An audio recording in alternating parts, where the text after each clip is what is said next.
एक समय की बात है। एक जंगल में सेब का एक बड़ा पेड़ था। एक बच्चा रोज उस पेड़ पर खेलने आया करता था।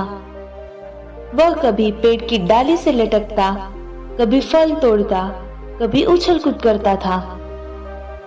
सेब का पेड़ भी उस बच्चे से काफी खुश रहता था। कई साल बीत गए।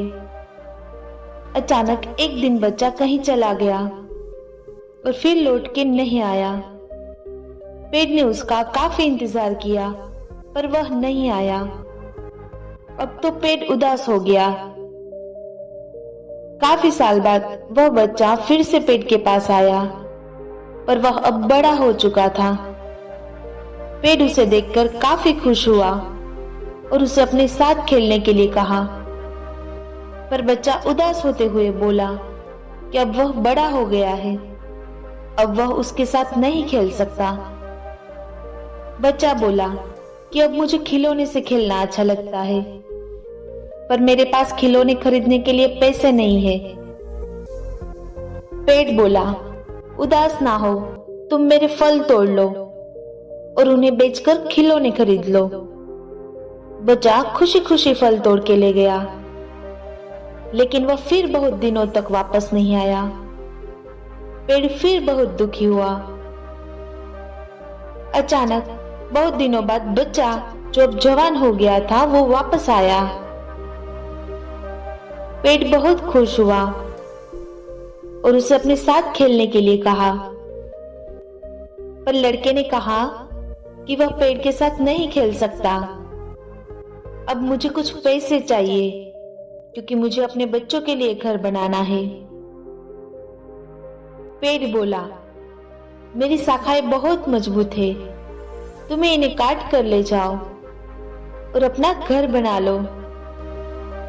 अब लड़के ने खुशी खुशी सारी शाखाएं काट डाली और लेकर चला गया। उस समय पेड़ उसे देखकर बहुत खुश हुआ, लेकिन वह फिर कभी वापस नहीं आया। और फिर से वह पेड़ अकेला और उदास हो गया। अंत में वह काफी दिनों बाद थका हुआ वापस आया। तभी पेड़ उदास हुए बोला,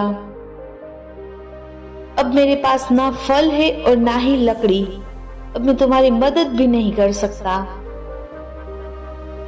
बूढ़ा बोला कि अब उसे कोई सहायता नहीं चाहिए, बस एक जगह चाहिए जहां वह बाकी की जिंदगी आराम से गुजार सके। पेड़ ने उसे अपनी जड़ों में पनाह दी और बूढ़ा हमेशा वहीं रहने लगा। यही कहानी आज हम सब की भी है।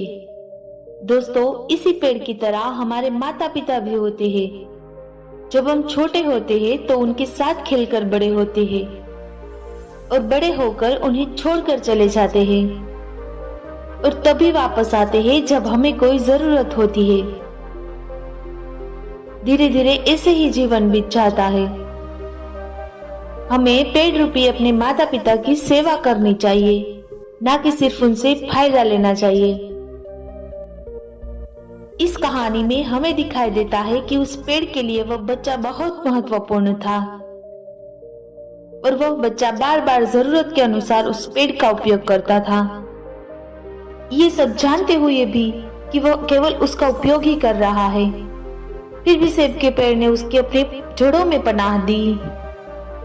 इसी तरह आजकल हम भी हमारे माता पिता का जरूरत के अनुसार उपयोग करते हैं और बड़े होने पर उन्हें भूल जाते हैं। हमें हमेशा हमारे माता पिता की सेवा करनी चाहिए, उनका सम्मान करना चाहिए और हमेशा भले ही कम कितने ही व्यस्त क्यों ना हो, उनके लिए थोड़ा समय तो निकाल ही लेना चाहिए।